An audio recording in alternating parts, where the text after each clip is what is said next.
As we look at the second part of 4.1, we're going to look at properties of light. So before 1900s, scientists thought lights solely behaved like waves. So when you think of the waves we've been discussing, that's the only property that they thought that light had. But later on, they discovered that light behaved like a wave, but it also acted like particles, so like small fixed amounts as well. So they started studying light absorption and emission, so light absorbing into materials and then light being given off.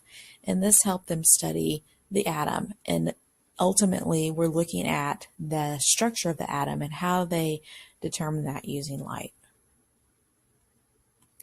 So the wave properties of light.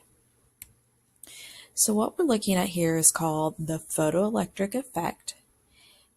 And with the photoelectric effect, light was shown on different materials, and most of the time they were looking at metals, and then how the light was then given off from those metals. And so what they discovered was that you had to have a certain amount of light or a certain frequency for this to occur. So they would shine the light in certain amounts on the metal, and then an electron would be given off or emitted from that metal. So we can see here a light wave of certain frequency comes into a metal, and then electrons are emitted or given off. Now looking at light from particles. So we start with Max Planck, and he studied emission of light, or that giving off of light, on hot objects. And if you think about metals, when you heat them up, they glow. And so that's kind of what we're looking at here. So he noticed that this just wasn't a constant amount, but it was certain amounts of energy that would be given off. And so these specific amounts of energy were then called quantum. So a quantum is a specific amount of energy that's given off or gained by an atom. And then this is the equation that they used with what was called Planck's constant. So the energy, the specific amounts of energy in joules, can be found by the frequency of the light times Planck's constant. And this is not a number that you're going to need to memorize, but it's 6.626 times 10 to the negative 34th.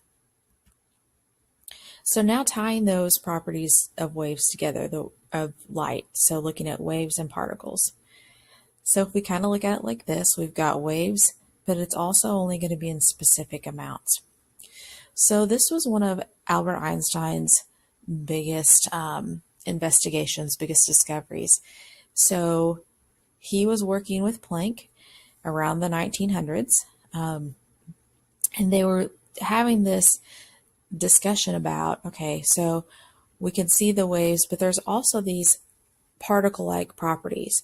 So it's almost like, if you think about, we've all seen the picture of the rubber ducky on an ocean wave going up and down. So, that duck is moving up and down like a wave, but it's also its own individual particle.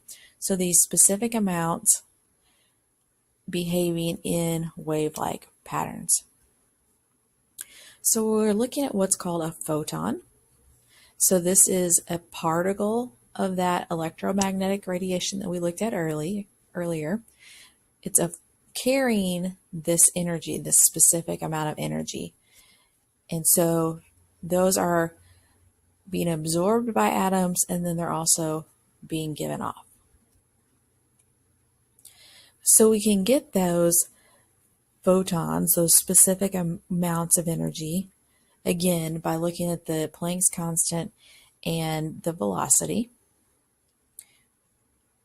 So an electron has to be hit by a certain amount of energy before it can be given off by that atom.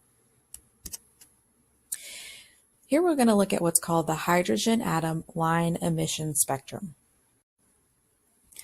So when we look at what is called ground state, we have to think of the model of the atom with the nucleus in the center and then different energy levels going outward that the electrons would land in. And so when the electrons are in those energy levels that they would normally land in, that are closest to the nucleus, filling those levels up, that would be considered ground state. So if we look at this picture, we have the nucleus in the middle, and then this electron would be in the lowest level that it could be in, closest to the nucleus. That would be considered ground state. So if we were to have what is called excited state, we have energy in the form of a photon, or those specific amounts of energy that is added to the atom or absorbed by the atom to that electron. That energy then excites that electron, which means it causes it to move to a higher energy level than it would normally be.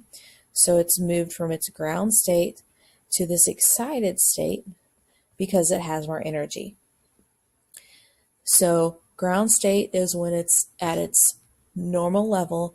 Excited is when it's absorbed energy. So by gaining that energy, then we are causing it to move to that higher level. When it then returns back to its normal level, it's going to be giving off energy, and it gives off that energy in forms of electromagnetic radiation, whether that's visible light, whether that's a different type of radiation, but it's going to be giving off that energy that it absorbed, causing it to move to a higher level. So when it gives it off, it's going to move back to its ground state. So when it gives it off, then we are seeing often that glow, or a light that's giving off that energy. So what was done was they took a vacuum tube, kind of like the tube that we looked at earlier, the cathode ray tube, and they put hydrogen gas in that tube.